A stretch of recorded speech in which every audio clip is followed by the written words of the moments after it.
Les femmes ne boivent pas de whisky. Non, non, non, non, non, non. Non, ben, en fait, on a des papilles qui font qu'on ne peut pas supporter le whisky. Évidemment, c'est faux.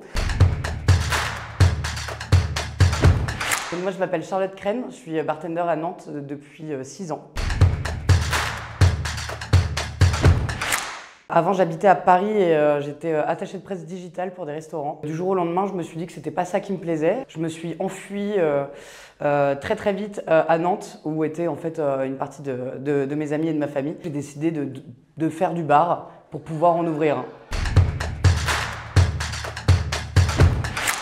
C'est des questions qu'on ne se pose pas tout de suite. Mais ensuite, quand on commence à y réfléchir un petit peu, à déconstruire, on se rend compte que oui, il y a des différences. Il y a des différences dans l'attitude, il y a des différences dans la charge de travail, dans la crédibilité qu'on peut avoir face aux clients et face aux équipes aussi. Donc ouais, c'est forcément pas pareil.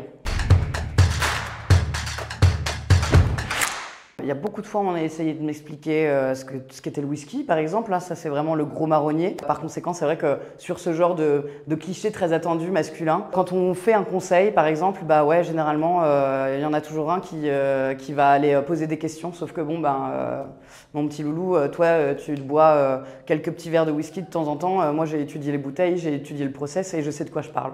C'est tout.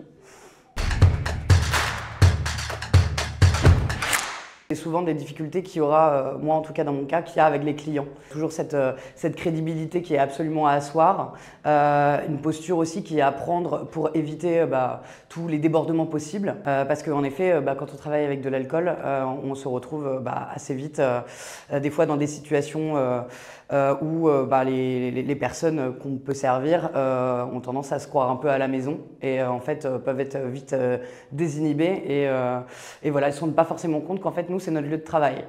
C'est arrivé plusieurs fois que les gens, quand je refuse de les servir, soit parce qu'il est trop tard, soit parce qu'ils sont trop amochés, aillent voir mon collègue masculin en pensant que c'est le responsable ou que lui il acceptera par je ne sais quelle opération du Saint-Esprit et qu'ils aillent le voir lui pour pouvoir avoir un verre. Moi, je me sens féministe et je pense que chacun, il y a énormément de féminismes différents, chacun a sa vision du féminisme. Pour moi, c'est quoi être féministe? Je dirais que c'est essayer de déconstruire les normes que la société a posées depuis des décennies. Et puis, il y a aussi une dimension de sororité qui est quand même vachement importante pour moi. Avec Océane, on s'est réunis. On a discuté et on s'est dit, bon vas-y, on va faire un appel sur les réseaux sociaux dans un premier temps, qui s'appelle du coup l'appel aux femmes du bar. Et là, en fait, l'idée, c'était vraiment de se réunir, de se rencontrer et du coup de pouvoir discuter des problèmes, d'essayer de faire un constat en fait de ce que c'est aujourd'hui être une femme dans le bar. Parce qu'au final, moi j'en connaissais 5-6 des barmaids, mais on n'a jamais ce moment-là entre nous, ensemble, où on se pose à table et on se dit, bon voilà, qu'est-ce qui se passe? Quels sont les problèmes? Quelles sont les choses super? Quelles sont les choses terribles? Et essayer, du coup, au fur et à mesure, d'essayer de décortiquer tout ça. Dans un premier temps, faire un constat et peut-être demain d'agir et de mettre en place des solutions. Tant qu'on ne se pose pas à table avec plusieurs personnes qui partagent du coup les mêmes témoignages que nous, avant de faire ça, on n'arrive pas forcément à se rendre compte de tout ce qui peut se passer, qui n'est en fait pas normal. On sait bien que l'alcool, ça ne fait pas ressortir que le meilleur de nous-mêmes.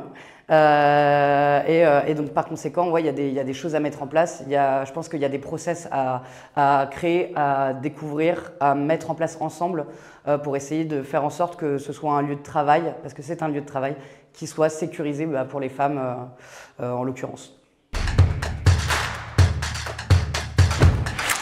Il faut y aller parce que c'est un super métier, c'est un beau métier qui regroupe plein de choses.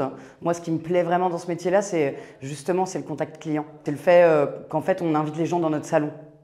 Et c'est ça moi, c'est ça qui me fait vibrer dans le bar. Après, du coup, si une femme veut se lancer dans ce métier, il faut absolument qu'elle s'entoure. Et en l'occurrence, qu'elle s'entoure de femmes pour pouvoir comprendre, pour pouvoir être soutenue et pouvoir en fait parler de choses qu'elle seule sait. Et ce sera forcément des expériences qui seront différentes des collègues masculins.